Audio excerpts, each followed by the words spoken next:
नमस्कार मेरे प्यारे छात्रों, आप सभी को स्वागत है हमारे इस YouTube लेक्चर्स के अंदर। और हम पढ़ा रहे थे आपको जैव प्रक्रम, और जैव प्रक्रम के अंदर हम आपको सिखा रहे थे कि मानव के अंदर भोजन का पाचन कैसे होता है, मानव अपना पोषण कैसे करती हैं। क्या आप जानते हैं कि मानव के अंदर डाइजेस्टिव सिस्टम वर्क कैसे करता है। मैंने सारी कक्षाओं को ख़त्म किया है और आज कक्षा हमारी ऐसी होगी कि क्या अमीबा, जो क्वेश्चन लगातार बार बार पूछा गया था, लगभग 3-4 वर्ष तो लगातार ही पूछा गया था, अमीबा में पोषण की विधियों को विस्तार से बतावे, पैरामीशियम में पोषण की विधियों को विस्तार से बतावे। तो ये क्वेश्चंस आज हम डिस्कस करेंगे अमीबा और पैरामीशियम के बारे में। आप जरा देखना इसे कैसे मैं डिस्कस करता हूं। देखिए, अमीबा और पैरामीशियम दोनों जो होता है ये एक कोशिकीय जीव होता है। पहले तो जान लीजिए एक कोशिकीय जीव और बहुकोशिकीय जीव क्या होता है। जीव का मतलब है जिनकी कोशिका एक कोशिका से मिलकर बना है, वो एक कोशिकीय जीव कहलाता है। एक होता है एक कोशिकीय जीव, एक होता है एक कोशिकीय जीव, यूनिसेल्यूलर जिसे कहा जाता है। एक होता है बहुकोशिकीय जीव, एक क्या होता है बहुकोशिकीय जीव, और एक को कहा जाता है मल्टीसेल्यूलर, मल्टीसेल्यूलर। एक को कहा जाता है यूनिसेल्यूलर, एक को यूनिसेल्यूलर, एक को मल्टीसेल्यूलर कहा जाता है। यानी जिस जीव का शरीर अनेक प्रकार की कोशिकाओं से मिलकर के बना होता है उन्हें बहुकोशिकीय जीव कहा जाता है, और जिनका शरीर सिर्फ एक प्रकार की कोशिकाओं से मिलकर के बना होता है, जिनका डेवलप आज तक उतना नहीं हो पाया, वो होता है एक कोशिकीय जीव। और अमीबा और पैरामीशियम दोनों एक कोशिकीय जीव है। यानी हमारे अंदर खाने के लिए अलग सा कोशिका है, पचाने के लिए अलग सा कोशिका है, हमारे अंदर सोचने के लिए अलग सी कोशिका है, लेकिन सारा कार्य करने के लिए एक कोशिका के अंदर वही कोशिका सारा चीज करती है, जो एक ही कोशिका होती है। सोचेगी वही कोशिका, खाएगी वही कोशिका, पचाएगी भी वही कोशिका, और जनन भी वही कोशिका। तो इतनी बात तो आप समझ चुके हैं। लेकिन दोनों कैसी कोशिका है, एक कोशिकीय जीव है। तो लिखेंगे कि अमीबा और पैरामीशियम, मैं दोनों को यहीं पे कवर करता हूं, अमीबा एवं पैरामीशियम, अमीबा एवं पैरामीशियम, अमीबा एवं पैरामीशियम दोनों एक कोशिकीय जीव है, दोनों एक कोशिकीय जीव है, दोनों एक कोशिकीय जीव है। लेकिन दोनों में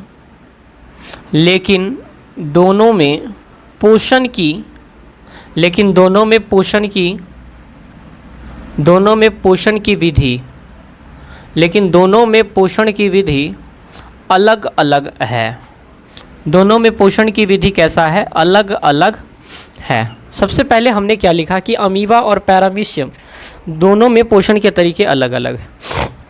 हमने यहाँ पे आपको ये लिख के दिखाया कि अमीबा और पैरामीशियम दोनों एक कोशिकीय जीव है। अमीबा और पैरामीशियम दोनों कैसे जीव हैं, एक कोशिकीय जीव है। अब मेरा हरा वाला मार्कर ही नहीं मिल रहा है, चलिए कोई बात नहीं, मैं आपको बताता हूँ कि अमीबा और पैरामीशियम, यहाँ पे देखिए ये पैरामीशियम और ये अमीबा दोनों कैसे जीव हैं, एक कोशिकीय जीव हैं। फिलहाल इससे भी हम काम चला सकते हैं रेड वाले से, दोनों एक कोशिकीय जीव हैं, लेकिन दोनों में पोषण की जो विधियां हैं वो अलग अलग है। अब सबसे पहले अमीबा में पोषण की विधियों को जानते हैं। तो देखिए ये है अमीबा, अमीबा को इंग्लिश में अमीबा ही कहा जाता है, स्पेलिंग मैंने यहाँ लिख रखा है। तो अमीबा में पोषण की कैसी विधियां पाई जाती है वो देखिएगा। तो अमीबा जिस विधि के द्वारा भोजन को ग्रहण करता है उसे फैगोसाइट्स कहा जाता है। उसे क्या कहा जाता है, फैगोसाइटोसिस कहा जाता है। अमीबा जिस प्रक्रिया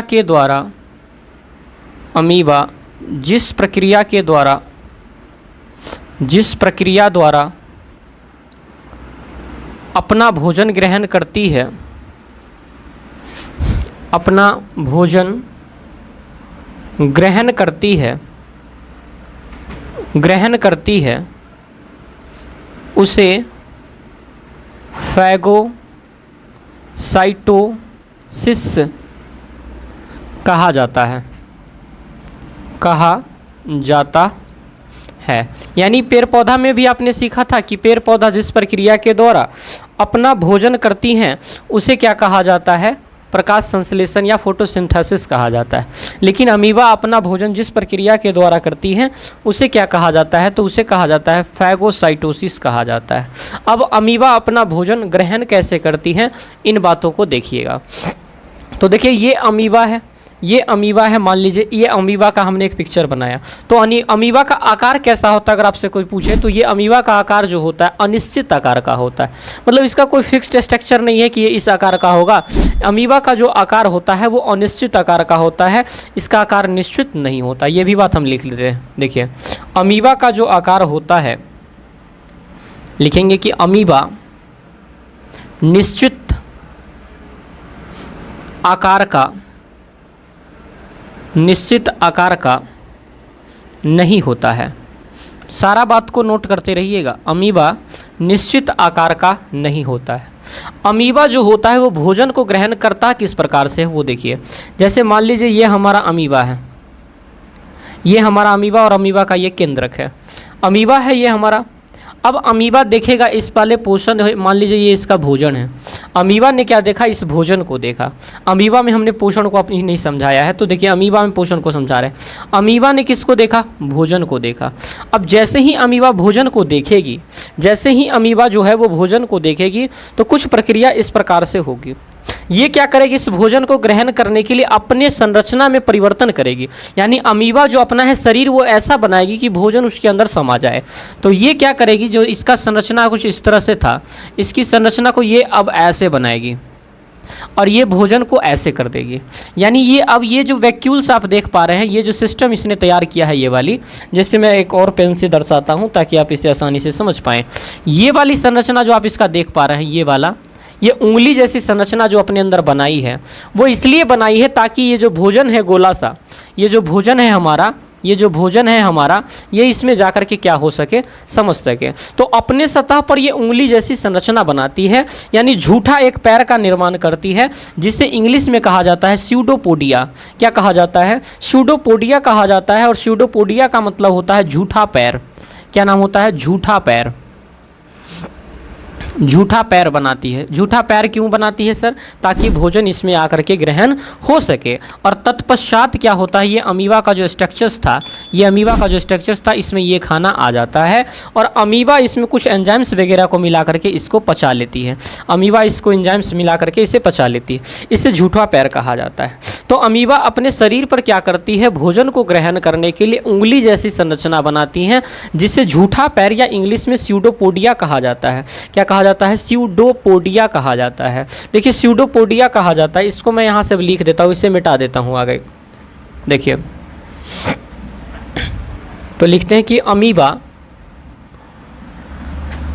अमीबा भोजन को ग्रहण करने के लिए, भोजन ग्रहण करने के लिए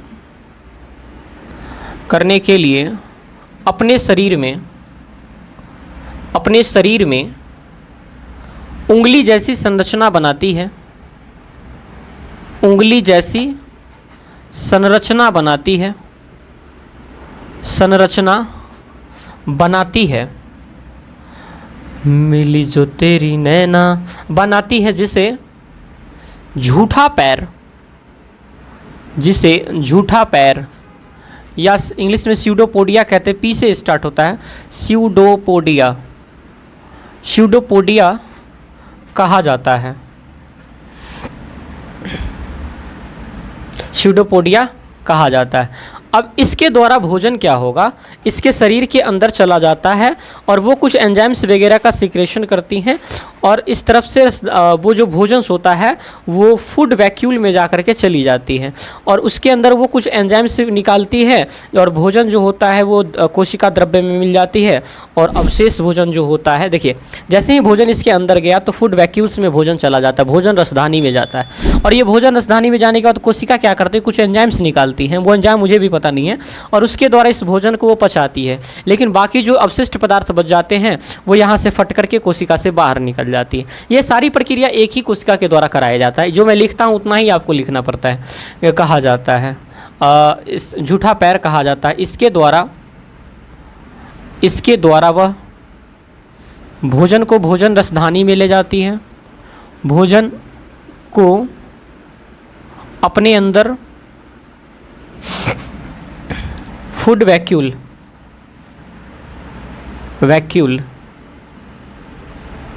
फूड वैक्यूल में ले जाती है, भोजन रसधानी हिंदी कहते हैं, ले जाती है, जहाँ कोशिका एंजाइम का सिक्रेशन कर एंजाइम द्वारा इसे पचाने का कार्य करती हैं, इसे पचाने का कार्य करती है एवं बची हुई भोजन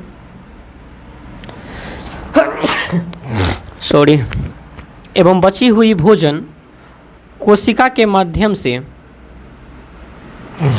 कोशिका द्वारा बाहर हो जाती है। माफ़ कीजिएगा, छींक आ रही है। और ये फोटो भी आप उतार लेंगे। इस प्रकार से हमारा अमीबा के अंदर भोजन कैसे होता है वो समाप्त हो गया। अब हम देखेंगे कि पैरामीशियम के अंदर भोजन कैसे होता है, उनको देखेंगे। तो पैरामीशियम के अंदर भोजन कैसे होता है, आइए इसे हम देखते हैं। याद रखिएगा, अमीबा जो है वो प्राणी संपोषी जीव है। अमीबा कैसा जीव है, याद रखना, अमीबा प्राणी संपोषी जीव है। अमीबा प्राणी संपोषी जीव है। प्राणी संपोषी जीव हमने पढ़ा रखा है, प्राणी संपोषी जीव है। इतना तक अमीबा खत्म हो जाता है। अमीबा के बाद आता है पैरामीशियम। पैरामीशियम देखिए, जो क्वेश्चन बनने वाला है वो क्वेश्चन आपका झूठा पैर से बनेगा, स्यूडोपोडिया से बनेगा, प्राणी संपोषण से बनेगा, और जो हमने कहानी समझाया है उससे बनेगा। लेकिन दो चीज़ स्यूडोपोडिया याद रखना। अमीबा के बाद आता है हमारा दूसरा, अमीबा के बाद हमारा जो आता है दूसरा, लेकिन नोट्स ऐसे ही बनेगा जैसे मैं लिख रहा हूँ। Paramecium, paramecium. अब अगला हेडिंग आप लगाएंगे पैरामीशियम। पैरामीशियम, पैरामीशियम का मतलब होता है ये भी एक कोशिकीय जीव है। ये भी कैसा है, एक कोशिकीय जीव है, जिसकी संरचना आप देख पा रहे हैं एक चप्पल के जैसा होता है। एक कैसा होता है, चप्पल की जैसा होता है। लिखेंगे यह एक कोशिकीय जीव है। यह एक कोशिकीय जीव है जिनकी संरचना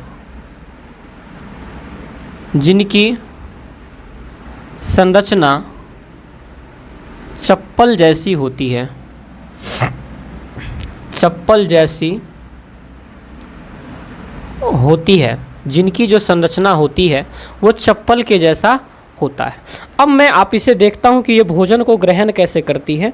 तो ये क्या करती हैं, देखिए, जब ये पानी के अंदर होती है, जब ये पानी के अंदर होती है, एक मिनट ज़रा रुक जाइएगा। जब ये पानी के अंदर होती है तो पानी के अंदर ये कंपन को पैदा करती है। कंपन किससे पैदा करती है, ये सीलिया के द्वारा कंपन पैदा करती है। लिखते हैं कि जब इसे कहा जाता है, इसके शरीर पे एक छोटे छोटे बाल उगे होते हैं जिसे सीलिया या पक्षमाभी कहा जाता है। तो ये पानी के अंदर सीलिया या पक्षमाभी ही कहा जाता है ना उसे, पक्षमाभी, सीलियर वही होगा, पक्षमाभी द्वारा कंपन पैदा करती है। कंपन पैदा करती है जिससे भोजन इनके समीप आता है। भोजन इनके समीप आता है, जिनसे भोजन क्या होता है, इनके समीप आता है, और वहाँ भोजन जो होता है वो भी कहाँ चला जाता है, भोजन जो होता है फूड वैक्यूल में चला जाता है, तथा भोजन फूड वैक्यूल में चला जाता है। वैक्यूल में चला जाता है, जहाँ कुछ एंजाइम इसे पचाती है एवं अपशिष्ट को शरीर के माध्यम से बाहर करती है। एवं अपशिष्ट को शरीर से बाहर करती है, शरीर से बाहर करती है। काफ़ी थक गए हैं, देख रहे हैं आप कि कैसे पसीना वगैरह चल रहा है शरीर पे, खांसी उसी भी हो रहा है। तो इस प्रकार से ये अमीबा होता है और ये पैरामीशियम्स होता है। दोनों का आकार मैंने बता दिया है और इस तरह से उसमें भोजन को होता है। याद रखेंगे इसकी संरचना कैसी होती है। इसकी जो संरचना होती है वो चप्पल के जैसा होता है। आप यहाँ पे देख पा रहे हो इसकी संरचना चप्पल के जैसी होती है। ये पानी के अंदर सीलिया या पक्षमाभी पेशी, ये सीलियरी कहते हैं इसको, ये सीलिया या पक्षमाभी कहा जाता है, जिसके द्वारा ये क्या करते हैं, छोटे छोटे बाल जो है उसी को सीलिया कहते हैं। ये पानी के अंदर जो होता है कंपन पैदा करते हैं, जिससे भोजन इनके समीप आता है और भोजन जो होता है इनके शरीर के अंदर फूड वैक्यूल, भोजन रसधानी में चला जाता है, जहाँ कुछ एंजाइम इसे पचाती है और अपशिष्ट पदार्थों को शरीर से बाहर करती है। इस प्रकार से दोनों में पाचन होता है। कुछ बहुत गहरी बात इसमें थी नहीं, 10th के लिए बस नहीं पढ़ना था आपको। मुझे उम्मीद है कि आप इस वीडियो को बहुत प्यार देंगे, लाइक शेयर सब्सक्राइब करके मुझे मोटिवेट करेंगे। देख रहे